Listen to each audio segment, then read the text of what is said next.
नमस्कार दोस्तों, आप सब कैसे हैं। इस वीडियो में पढ़ने वाले हैं हम साइंस के इम्पोर्टेंट क्वेश्चन जो हर प्रतियोगी परीक्षा में पूछे जाने की संभावना रहती है। तो आइए वीडियो को शुरू करते हैं। पहला प्रश्न क्या दिया है इसमें कि मानव शरीर की सबसे छोटी हड्डी कौन सी है। ऑप्शन देखेंगे हम, इसके बाद क्वेश्चन का आंसर करेंगे। इसमें फीमर दिया है, स्टेप्स दिया है, अल्ना दिया है और रेडियस दिया है। तो मानव की सबसे छोटी हड्डी क्या है? स्टेप्स है ऑप्शन के अनुसार। स्टेप्स जो हड्डी है वो कहाँ पाई जाती है? मानव के कान में पाई जाती है। क्योंकि याद रखना है कि मानव के कान में 3 हड्डियां पाई जाती हैं, मेलियस, इनकस और स्टेप्स। स्टेप्स क्या है? मानव शरीर की सबसे छोटी हड्डी है। और आगे ऑप्शन दिया है इसमें फीमर। फीमर क्या है? मानव शरीर की सबसे बड़ी हड्डी है। तो फीमर के बारे में हमें याद रखना है कि सबसे बड़ी हड्डी कौन सी है? अपनी फीमर है। और मजबूत यदि बात करें तो भी फीमर होती है। और सबसे छोटी बात करें तो क्या होती है? सबसे छोटी होती है, वो होती है अपनी कौन सी? स्टेप्स होती है, जो कान में पाई जाती है।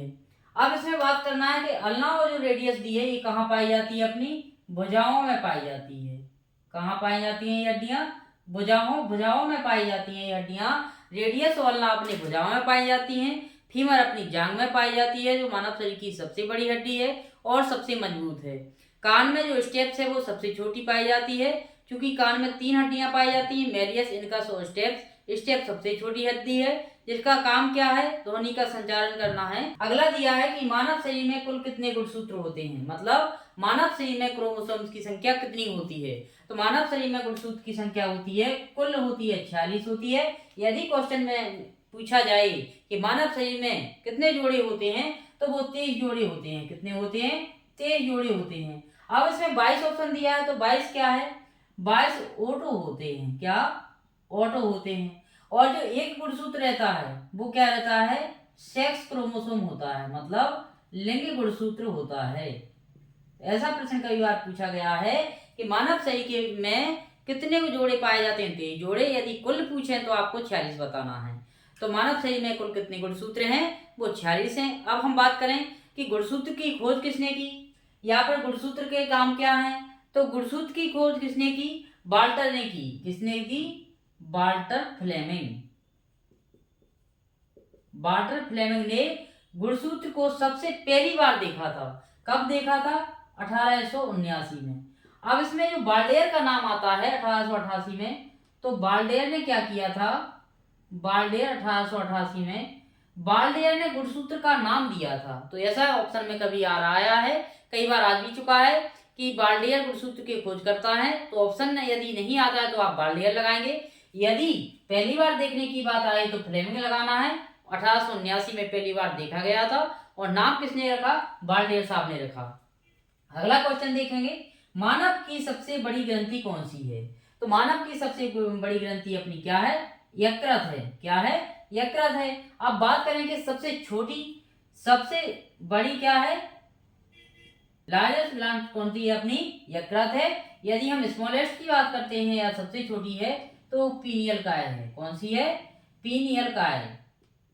पीनियल काय सबसे छोटी ग्रंथि है। यदि हम बात करें कि अंतःस्रावी ग्रंथि कौन सी है, तो वो थायराइड है। और लाल ग्रंथि से लाल निकलती है अपनी। निम्न में से कौन सा केवल एक धातु है? ऑप्शन देखेंगे हम। ऐसे में ऑप्शन दिया है कि धातु कौन सी है, तो पारा है। पारा किसको बोलते हैं? मरकरी। अब बात करें कि पारा एक ऐसी धातु है जो द्रव अवस्था में पाई जाती है, और सभी धातुएं तो ठोस अवस्था में पाई जाती हैं, मतलब उनका गुण ठोस का है। लेकिन जो पारा है वो क्या है? कमरे के ताप पर द्रव अवस्था में रहता है, लिक्विड फॉर्म में रहता है। और ये थर्मामीटर में हमें देखने को मिल जाएगा, डॉक्टरी थर्मामीटर होता है जो। अगला क्वेश्चन देखेंगे, कौन सी गैस वायुमंडल में सबसे अधिक मात्रा में पाई जाती है। आपने सबने पढ़ा होगा छोटी क्लासों में, 8, 9, 10 की विज्ञान में ही पढ़ा होगा कि सबसे अधिक मात्रा में नाइट्रोजन पाई जाती है, जिसकी परसेंटेज कितना है वायुमंडल में? 78% वायुमंडल में नाइट्रोजन पाई जाती है। तो इसका आंसर हो जाएगा नाइट्रोजन। वायुमंडल में नाइट्रोजन कितने परसेंट है? 78% है। ऑप्शन दिया है ऑक्सीजन, तो ऑक्सीजन का परसेंटेज कितना है? 21 है। यदि हम CO2 की बात करते हैं, कार्बन डाइऑक्साइड की, तो इसका है 0.03% वायुमंडल में। और हाइड्रोजन का क्या है? 0.00005। यानी कि वायुमंडल में सबसे कम मात्रा में हाइड्रोजन ही पाई जाती है, और सबसे अधिक मात्रा में अपना नाइट्रोजन पाया जाता है। यदि ऑक्सीजन का पेपर में पूछा जाए तो 21 होता है। और यदि ऑक्सीजन के अलावा CO2 का पूछा जाए तो 0.03 करना है। ऐसे इसके क्या है संगठन जो पूछा जाता है, इसकी परसेंटेज पूछी जाती है। अगला क्वेश्चन देखेंगे, ऐसी कौन सी अधातु द्रव है? तो ब्रोमीन क्या है? ब्रोमीन ऐसी अधातु है कि जो क्या रहती है, लिक्विड फॉर्म में रहती है। और धातु हमने क्या पढ़ा कि पारा भी लिक्विड फॉर्म में रहता है। तो इस प्रकार से हमें क्वेश्चन एक के साथ साथ कई फैक्ट याद रख के चलना है। आगे उन क्वेश्चनों को हम रिवीजन करेंगे, वो कितने क्वेश्चन और बन सकते हैं वो भी हम जानेंगे इसमें। मानव शरीर की सबसे छोटी हड्डी, स्मॉलेस्ट बोन, सबसे छोटी हड्डी कौन सी है? स्टेप्स है।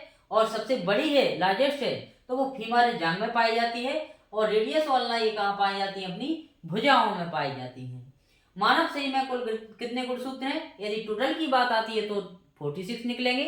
यदि जोड़े की बात आती है तो 23 जोड़े गुणसूत्र पाए जाते हैं। यदि ऑटो की बात करें तो वो 22 है और एक अपना लिंग गुणसूत्र पाया जाता है। इस प्रकार से 23 जोड़े गुणसूत्र पाए जाते हैं। और कुल की बात करें तो 46 क्रोमोसोम्स मानव बॉडी में होते हैं।